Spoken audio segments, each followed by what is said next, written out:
আসসালামু আলাইকুম। আশা করি তোমরা অনেক ভালো আছো। আমি রাশিদুজ্জামান, তোমাদের পড়ালেখার ইনস্ট্রাক্টর।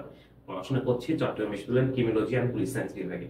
তোমরা অনেকেই যুক্তিবিদ্যার সাজেশন চাচ্ছিলাম, ভাইয়া যুক্তিবিদ্যার একটা সাজেশন দেন। তো আজকে আমরা যুক্তিবিদ্যার ফার্স্ট পেপারে একটা সাজেশন নিব, সাজেশন ক্লাস নিব এবং নেক্সট কোনো একদিন এই এক উইকের মধ্যে আমরা সেকেন্ড পেপারের উপর আরেকটা ক্লাস নিব। তো আজকে ক্লাসটা শুরু করি। তোমরা সবাই জানো যুক্তিবিদ্যা ফার্স্ট পেপারে 6টা অধ্যায় পরীক্ষা আছে। প্রথম, তৃতীয়, 1, 3, 4, 5, 6 এবং 7। তো এই 7টা অধ্যায়ের মধ্যে কোনটা কত গুরুত্বপূর্ণ, কোন টপিক থেকে মাস্ট কোশ্চেন আসবে এবং আমরা ওভারঅল এমসিকিউ এবং সিকিউ নিয়ে আলোচনা করব। তো শুরু করা যাক। তো এখানে আমরা ফার্স্ট অধ্যায় খেয়াল করি। ফার্স্ট অধ্যায়ে আমাদের এই টপিকগুলো খুব গুরুত্বপূর্ণ। সবসময় বলা হয়ে থাকে যে ভাইয়া এই অধ্যায়টা একটু সিকিউর জন্য অ্যাভয়েড করা উচিত। আমি বলে থাকি আমার স্টুডেন্টদেরকে, কারণ সিকিউ কম লেখা। দেখো যুক্তিবিদ্যা এমন একটা সাবজেক্ট যেখানে কম লিখলে মার্কস চলে আসে। সুতরাং তুমি এই অধ্যায়টা স্কিপ করতে পারবে। এই অধ্যায়টা একটু গদ বাঁধা অধ্যায়। তবুও আমরা আজকে সব অধ্যায় নিয়ে আলোচনা করবো এবং টপিকগুলো কোন টপিক থেকে মাস্ট সিকিউ কোশ্চেন আসবে সেগুলো একটু খেয়াল করবো। খেয়াল করো, এখানে আমাদের জাস্ট এই অধ্যায়ে এই 3টা টপিক একটু মাস্ট পড়তে হবে।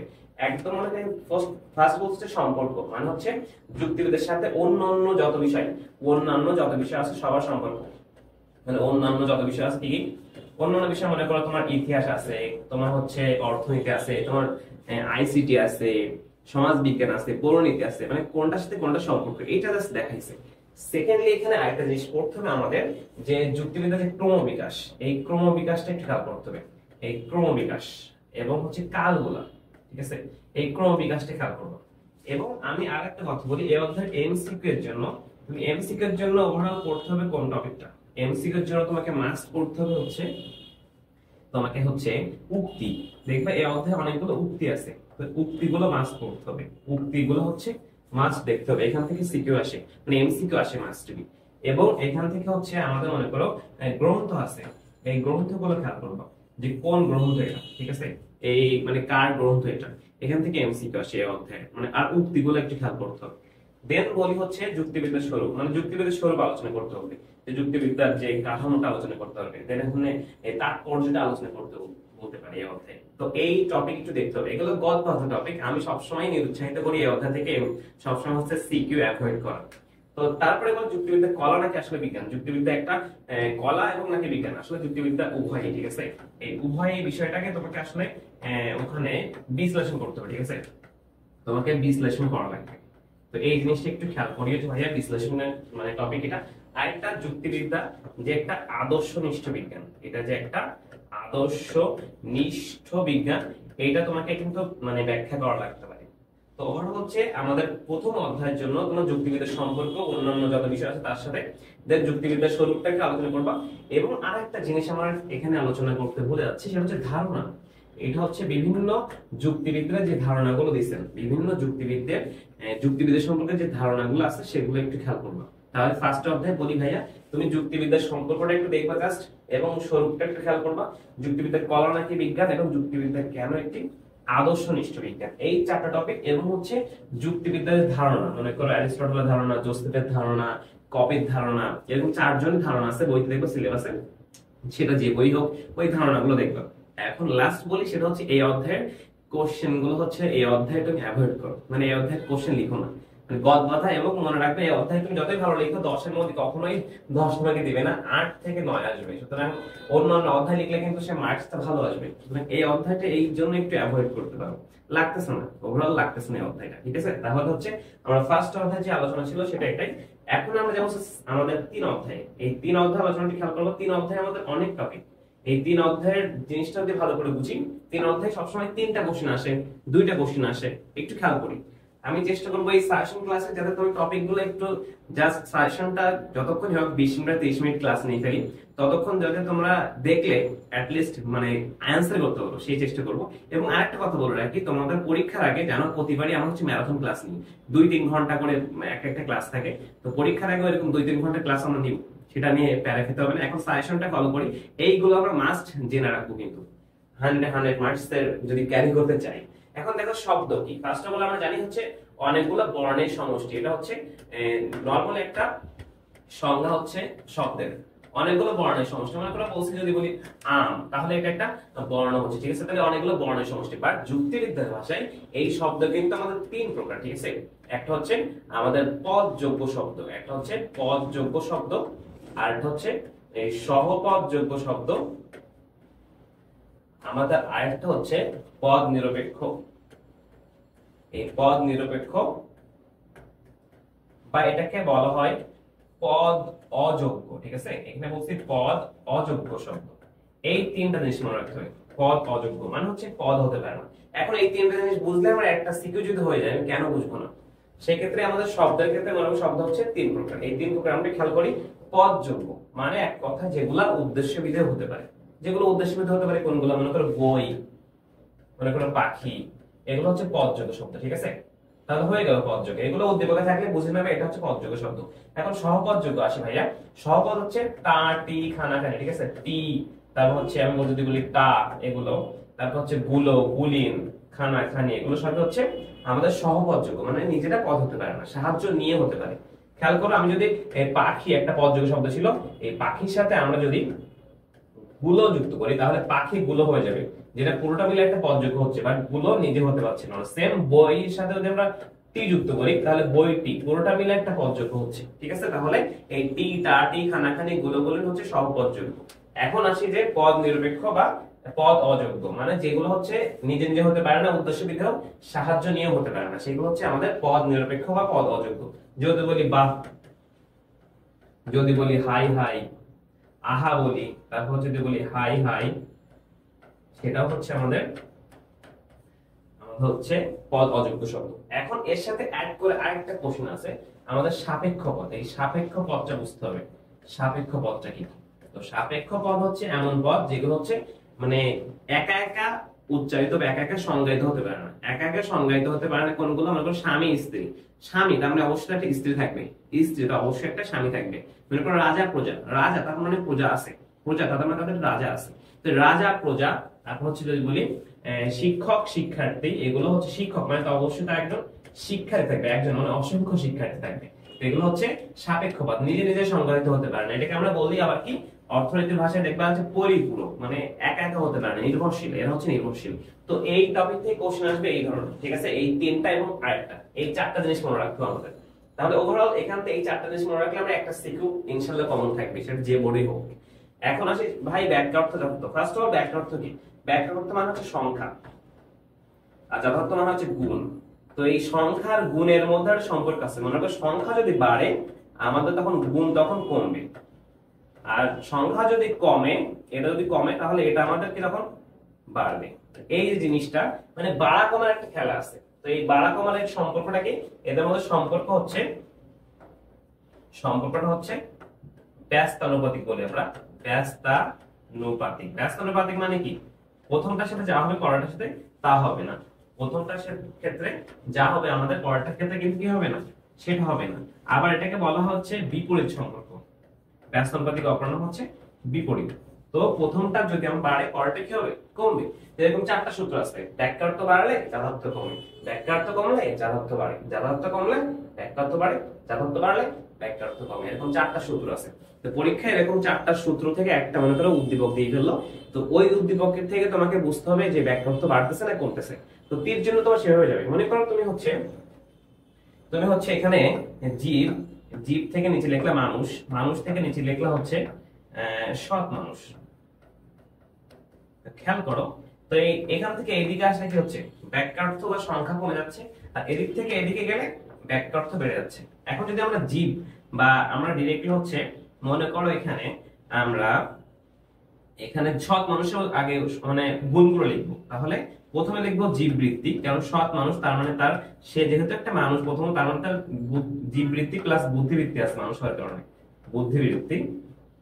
তারপর যদি আমরা বলি বুদ্ধিবৃত্তি, তারপর হচ্ছে তার আরেকটা গুণ আছে, যেহেতু সে সৎ তার মানে তার সততা গুণাবলী আছে, তাহলে এটা তার তিনটা যথার্থ। এখন যদি বলি মানুষ, তার মানে তার জীববৃত্তি আছে, তার বুদ্ধিবৃত্তি আছে। এখন যদি সৎ মানুষ, এখন যদি আমরা সৎ মানুষ মানুষেরটা বললাম, এখন যদি আমরা বলি যে আমরা কিন্তু এখান থেকে আসতেছি, ঠিক আছে? এটা মানে এটা আর এটা এখন এখানে যাব, তাহলে জীব বললে তার জীববৃত্তি, আসলে তোমরা বুঝবে এটা।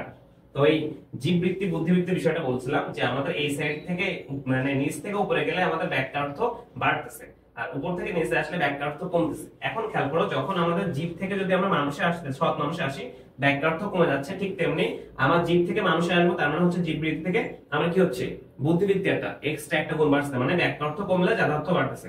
আবার মানুষ থেকে সৎ মানুষে আসলে বাক্যার্থ কি হচ্ছে বাক্যার্থ কমে যাচ্ছে। বাট এই নাও দেখো, মানে মানুষের 2টা গুণ ছিল বাট সৎ মানুষের 3টা গুণ, সুতরাং আমাদের বাক্যার্থ কমলে যাথার্থ কিন্তু বাড়তেছে।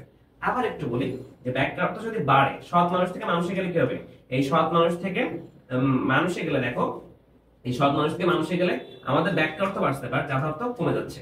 আবার যখন মানুষ থেকে জীবে যাচ্ছি তখন আমার সংখ্যা বাড়তেছে, মানে গুণ মানে কিন্তু সেই সময় কমে যাচ্ছে, এই 2টা ছিল একটা হয়ে গেছে। তারপরে এরকম তোমার আসবে পরীক্ষায়, তো এটাও থেকে একটা সিকিউ মাস্ট আসে পরীক্ষায়। তো এই 2টা টপিক দেখলাম, শব্দ এবং বাক্যার্থ অর্থ, এখান থেকে সিকিউ মাস্ট আসবে। এই 2টা থেকে মনে করো 2টা কোশ্চেন পেয়ে যাচ্ছ, তাহলে খুবই সহজ, কিন্তু জাস্ট বিষয়টা বুঝতে হবে। আমরা তারপরে চলে আসি, তারপরে যদি বলি যে এই অধ্যায়ের আরেকটা গুরুত্বপূর্ণ টপিক কি ভাইয়া, তাহলে সেটা অবধারণ এবং আমাদের বাক্য থেকে যুক্তি বাক্য এই টপিক এবং ব্যাপকতা, এই 3টা টপিক মাস্ট বুঝতে হবে। একটু খেয়াল করি, এই 3টা টপিক বলছে অবধারণটা কি, মনে করো একটা ধারণার আংশিক, এটা হচ্ছে আংশিক ধারণা, হচ্ছে কি ধারণার বা অনুমানের আংশিক অংশ, ঠিক আছে, আংশিক অংশ বোঝাবে। যদি আমরা বলি যে অবধারণের ক্ষেত্রে আর্সেনিক, এই আর্সেনিক কি আর্সেনিক হয় বললাম বাট বাকিটা বললাম না, তার মানে অর্ধেক বলছে না, মানে আংশিক ধারণা। জাস্ট এটা মনে রাখবো, আমরা ডিটেইলসে ক্লাস পরীক্ষার আগে নিব, বাট সাজেশন ক্লাস তবুও চেষ্টা করছি টপিকগুলো একটু জাস্ট টাচ করে দেওয়া। তাহলে এটা হচ্ছে অবধারণ। এখন অবধারণ যুক্তিবাক্য, যুক্তিবাক্য মানে হচ্ছে তার 3টা অংশ থাকবে, মানে হচ্ছে পরিপূর্ণ ধারণা এবং ভাষায় প্রকাশিত। জাস্ট বুঝতে পারছো অবধারণ যুক্তি বাক্যের মধ্যে বা যুক্তির মধ্যে হিউজ পার্থক্য।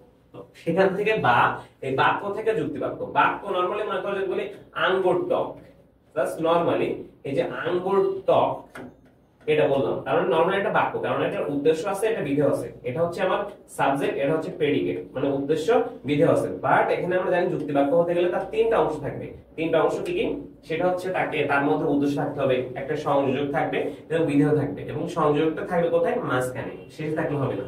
তো আমরা এখন যদি বলি আঙ্গুর টক, তাহলে সব আঙ্গুর তো টক না, বৈধ একটা যুক্তি বাক্য লিখতে গেলে কি লিখতে হবে, কিছু আঙ্গুর, কিছু আঙ্গুর হয় টক, ঠিক আছে, এই যে কিছু আঙ্গুর হয় টক বলতেছে না, তার মানে এটা একটা যুক্তি বাক্য হয়ে যাচ্ছে। কিছু আঙ্গুর এটা একটা উদ্দেশ্য, এই যে সংযোজক এটা হয়, এটা হচ্ছে আমাদের বিধেয়, ঠিক আছে, তার মানে এটা হচ্ছে একটা আই যুক্তি বাক্য, কেন হয় আছে সদর্থ, এগুলো আমরা পরে জানবো না, এখন বুড়ো হয়ে গেছে সবাই জানো।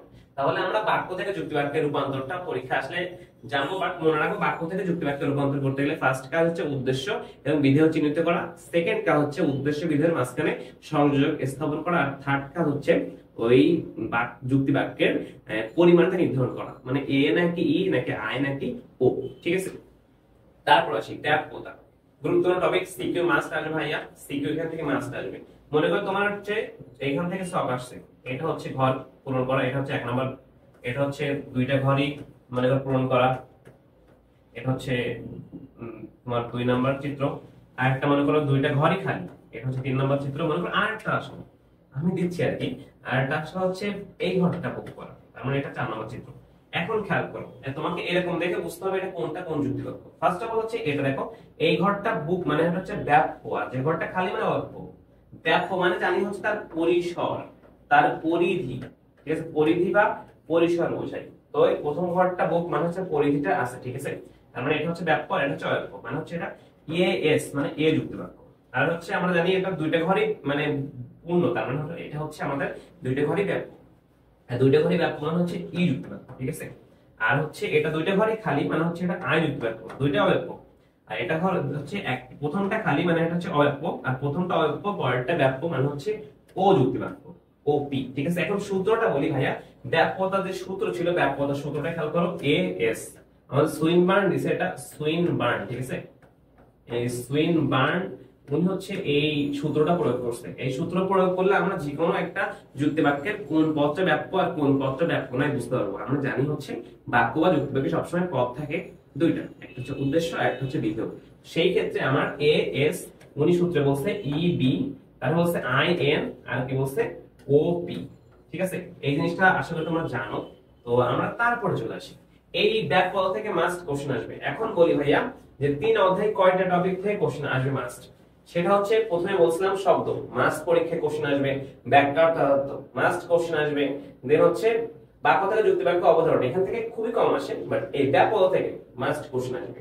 তাহলে ওভারঅল হচ্ছে 3 অধ্যায় কমপক্ষে 3টা কোশ্চেন পাবো তুমি, 2টার বেশি তো বাবা 3টা পেতে পারো, মানে 3টাও আসে অনেক সময়, 2টার বেশি 3টাও আসতে পারে। ঠিক আছে, আমরা নেক্সট 4 অধ্যায়ে চলে আসি। 4 অধ্যায় আমাদের দেখো জাস্ট এটা বিধেয়কের প্রোগ্রামিং হবে, একটু মিস্টেক, একটু বুঝতে পারবো আশা করি। তো দেখো এটা হচ্ছে বিধেয়, এটা হচ্ছে বিধেয়, এটা হচ্ছে বিধেয়, ঠিক আছে, এটা হচ্ছে বিধেয়।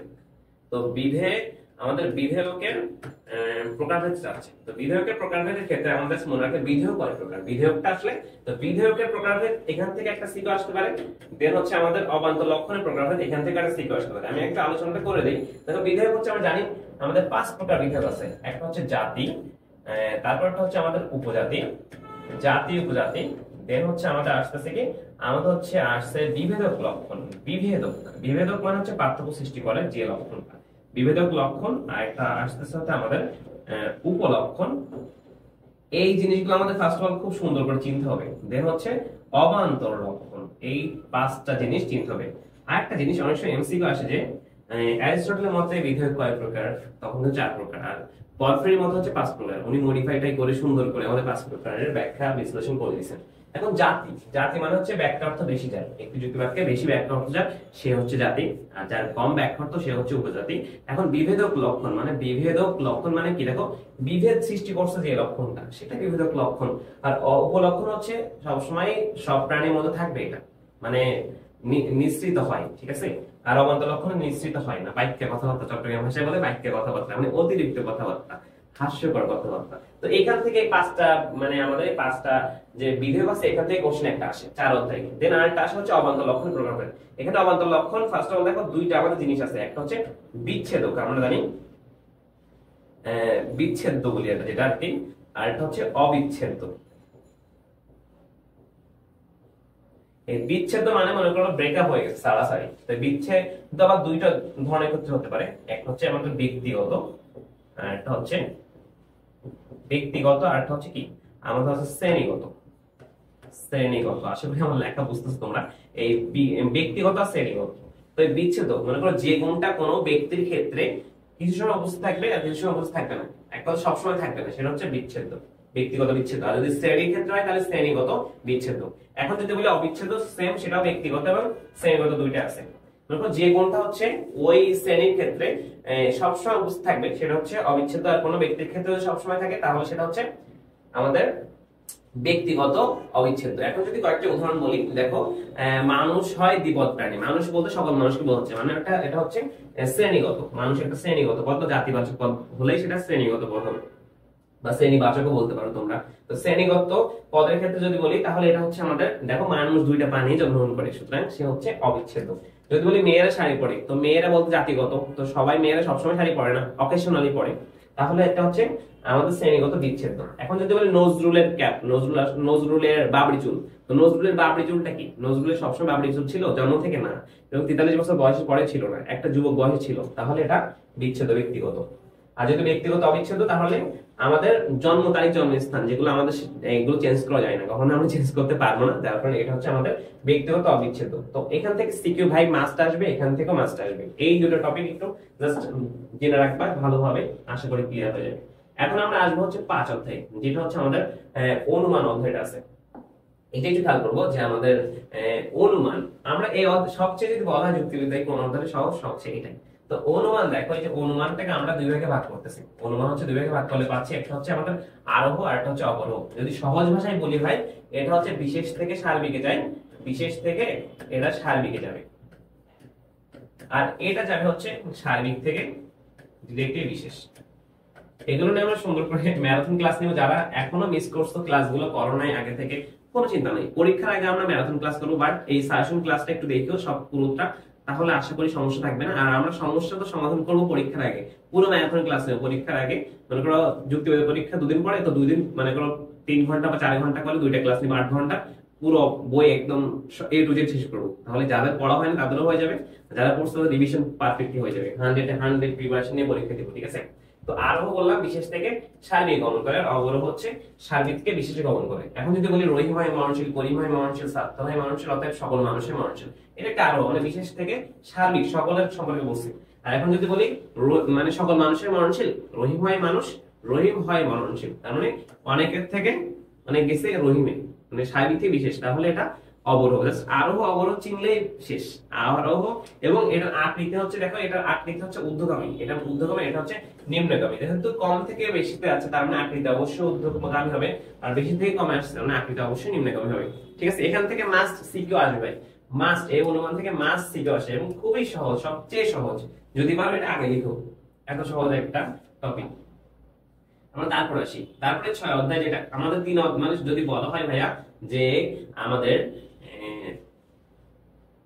হচ্ছে যুক্তিবিদ্যার ক্ষেত্রে সেটা 26 হোক 25 হোক, সবচাইতে গুরুত্বপূর্ণ টপিক বা সবচাইতে গুরুত্বপূর্ণ অধ্যায় কোনটা, সেটা হচ্ছে 3 আর 6। তুমি 3 আর 6 পড়ো, তুমি 5টা সৃজনশীল কভার, 6টা কভার হতে পারে। তুমি 3 আর 6 পড়লে 5 থেকে 6টা সিকিউ তুমি মার্কস পরীক্ষা পাবে, গ্যারান্টি আমি। ওকে, এখন বলি এই মাধ্যম অনুমান কি আর অমাধ্যম অনুমান কি। যেহেতু এটা অবরোহ অনুমানের প্রকারের অধ্যায়টা নাম, তো মাধ্যম মানে মনে রাখবা একাধিক কি থাকবে, একাধিক আশ্রয় বাক্য। এখানে আশ্রয় বাক্য থাকবে হচ্ছে একাধিক, আর এই আমরা বলছি, আর অমাধ্যম মানে হচ্ছে একটি, এখানে একটি মাত্র আশ্রয় বাক্য। ঠিক আছে, একটি মাত্র আশ্রয় বাক্য থাকবে, এই জিনিসটা বুঝতে হবে। অনেক সময় কি করে এখান থেকে সিকিউ দিয়ে ফেলে, তুমি দেখবা একটা মাত্র আশ্রয় বাক্য আছে, সেখান থেকে ডাইরেক্ট সিদ্ধান্ত আসছে, মানে মনে করো আবর্তন, প্রতিবর্তন, প্রতি আবর্তন, এগুলো সবই হচ্ছে আমাদের অমাধ্যম অনুমান। আর মাধ্যম হচ্ছে সহানুমান, এখানে হচ্ছে আমাদের একাধিক আশ্রয় বাক্য থাকে। আমরা একটা পরে আসতেছি, জাস্ট বিষয়টা আলোচনা আছে আমাদের। তো অনেক সময় এখান থেকে সিকিউ দিয়ে ফেলে, খুবই সহজ সিকিউ হয়ে যায়, সেটা এত সহজ আসলে দেওয়া উচিত না পরীক্ষায়, বোর্ড পরীক্ষায়। তো এইটা দেখবা। দেন হচ্ছে আবর্তনের কথা বলছিলাম, যেটা অবশ্যই একটা আমাদের অমাধ্যম অনুমান। আবর্তনের ক্ষেত্রে ফার্স্ট অফ বুঝতে হবে তোমার জাস্ট নিয়ম আছে 4টা। এই 4টা নিয়ম যদি আমরা একটু সহজে মনে রাখার চেষ্টা করি, তো খুব সহজেই আমরা বুঝতে পারবো। 4টা নিয়মের মধ্যে প্রথম নিয়ম বলছে আমাদের, মনে করো এটা একটা আশ্রয় বাক্য, এটা হচ্ছে আমাদের একটা সিদ্ধান্ত বাক্য। তো এটা হচ্ছে উদ্দেশ্য, এটা হচ্ছে বিধেয়। সেম সিদ্ধান্ত বাক্যের উদ্দেশ্য, সিদ্ধান্ত বাক্যের বিধেয়। ঠিক আছে, এখন বলছে আমাদের 1 নম্বর নিয়মে আশ্রয় বাক্য উদ্দেশ্য সিদ্ধান্তের বিধেয় হবে, আশ্রয় বাক্যের বিধেয় সিদ্ধান্তের উদ্দেশ্য হবে। 2 নম্বর নিয়ম বলছে গুণ একই থাকবে, মানে এখানে যদি হয় হয় এখানেও হয় থাকবে, মানে আমাদের গুণ একই থাকবে। ঠিক আছে, মানে সদর্থক কাল সদর্থক, নর্থক কাল নর্থক। এবং হচ্ছে 4 নম্বর বলছে, এই 4 নম্বর নিয়মের জন্য আমাদের আসলে এটা কঠিন লাগে সবার কাছে, যে আশ্রয় বাক্যের কোনো অব্যাপ্য পদ, মানে এখানে যদি কেউ অব্যাপ্য থাকে, আমরা যে সুইমবারের সূত্র দেখছিলাম, ওই সূত্রটাই যদি কেউ অব্যাপ্য থাকে সিদ্ধান্ত সে ব্যাপ্য হতে পারবে না। ব্যাপ্য হলে আমাদের কিন্তু আমাদের নিয়ম লঙ্ঘন করবে, এবং তখন সেটা হবে না। তো সেই ক্ষেত্রে আমাদের আবর্তনের 4টা নিয়ম মানে ভালোভাবে বুঝতে হবে, এবং কোন যুক্তিবাক্য থেকে কোন যুক্তিবাক্যে আবর্তন যায় সেটা মনে রাখতে হবে। এ থেকে আয় যায়, তারপর হচ্ছে ই থেকে ই যুক্তিবাক্যে আবর্তন হয়, আমার হচ্ছে আয় থেকে আয় যুক্তিবাক্যে আবর্তন হয়, আর ও যুক্তিবাক্যের আবর্তন সম্ভব নয়। ঠিক আছে, আর এটা হচ্ছে একটা আমাদের অসরল আবর্তন, এটা হচ্ছে অসরল। ঠিক আছে, আর এটা এই দুটো হচ্ছে সরল, কারণ হচ্ছে এখানে পরিমাণ একই আছে। এখান থেকে কোশ্চেন আসতে পারে, ভাইয়া বলতে পারে এটা সরল নাকি অসরল। ঠিক আছে, তোমাদের আসলে আমি সব কভার করতে পারতেছি, তোমরা যদি একটু খেয়াল করো এই ভিডিওটা তাহলে সবই পারবা। এখন আমরা আসবো হচ্ছে তোমাদের আরেক টপিক, সেটা হচ্ছে প্রতিবর্তন। এই প্রতিবর্তন থেকে পরীক্ষায় প্রচুর কোশ্চেন আসে, মানে এই অর্থ থেকে প্রতিবর্তন থেকে কোশ্চেন আসবে না এমন কোনো পরীক্ষায় নেবে না কোনো পরীক্ষা। এই প্রতিবর্তন মানে মনে করো প্রতিবর্তনের নিয়ম আছে আমাদের 4টা, এখানে 4টা নিয়ম আছে, এবং 4টা নিয়ম হচ্ছে আমি যদি বলি এটা আশ্রয় বাক্য আর এটা হচ্ছে সিদ্ধান্ত বাক্য। ঠিক আছে, তো আশ্রয় বাক্য, এটা হচ্ছে আশ্রয় বাক্য, এটা হচ্ছে সিদ্ধান্ত বাক্য। ঠিক আছে, আমি সংক্ষেপে লিখছি, তোমরা জাস্ট বুঝতে পারবে আশা করি, ভিডিওটা বড় না করার জন্য যত সংক্ষেপে করা যায়। তো যেটা বলছি সেটা হচ্ছে আমাদের আশ্রয় বাক্যে আমাদের এটা হচ্ছে আশ্রয় বাক্য, এটা হচ্ছে বিধেয়, আমরা আর হচ্ছে সিদ্ধান্ত বাক্য। তো সেই ক্ষেত্রে আমাদের 4টা নিয়ম একটু খেয়াল করো। বলছি আমাদের যে আশ্রয় বাক্যের যে উদ্দেশ্য সিদ্ধান্ত সেই উদ্দেশ্য হবে, এটা হচ্ছে 1 নম্বর নিয়ম। আশ্রয় বাক্যের উদ্দেশ্য পদ সিদ্ধান্তের উদ্দেশ্য হবে।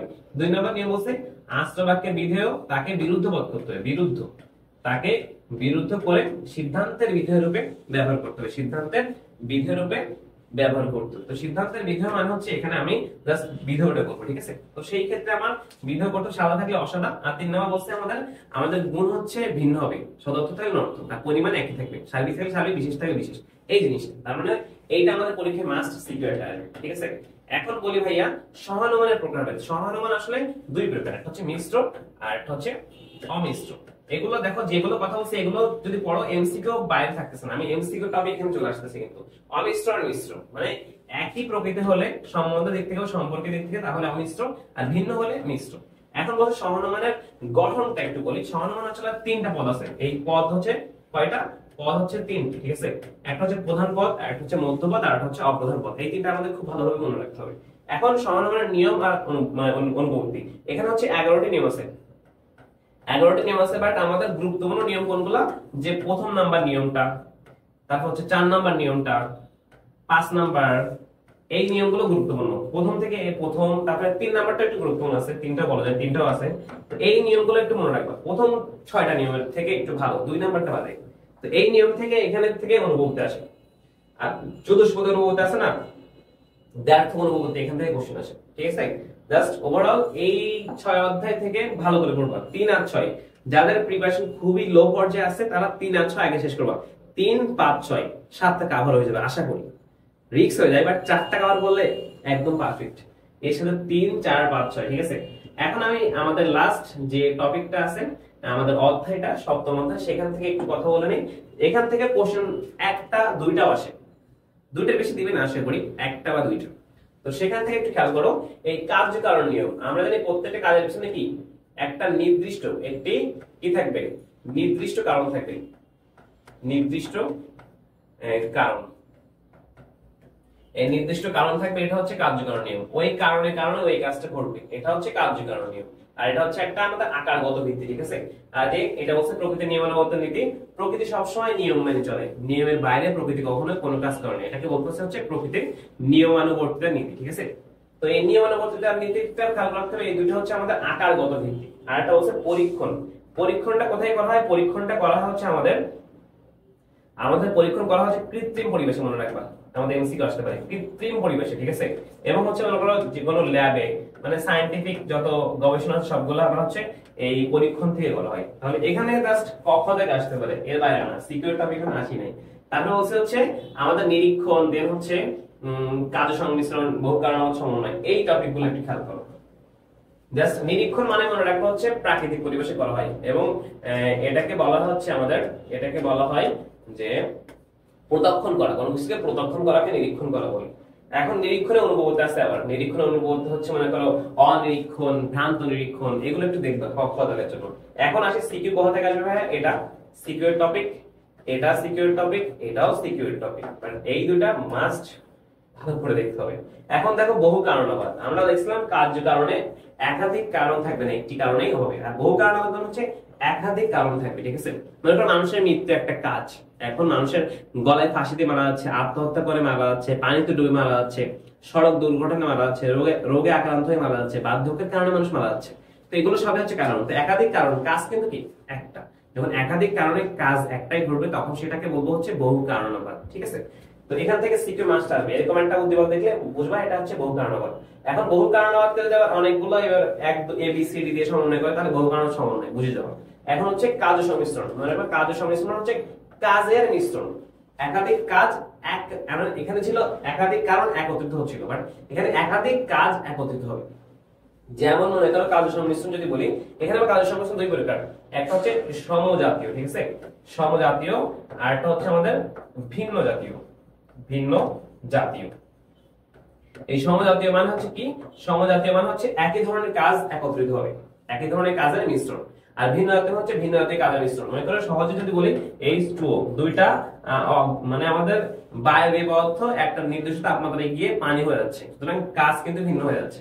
আর এখানে হচ্ছে সমজাতীয়, মনে করো এই রুমে 5টা 100 ওয়াটের বাল্ব জ্বলতেছে, তো এই 5টা বাল্ব থেকে আলো আসছে কি 500 ওয়াট, সুতরাং সমজাতীয় কাজের কিন্তু রিফ্লেকশন দেখতেছি। তাহলে এটা হচ্ছে আমাদের কি হচ্ছে, আমাদের এটা হচ্ছে বলতেছি আমরা হচ্ছে কাজ সংমিশ্রণ, এটা সমজাতীয় আর হচ্ছে ভিন্ন জাতীয়।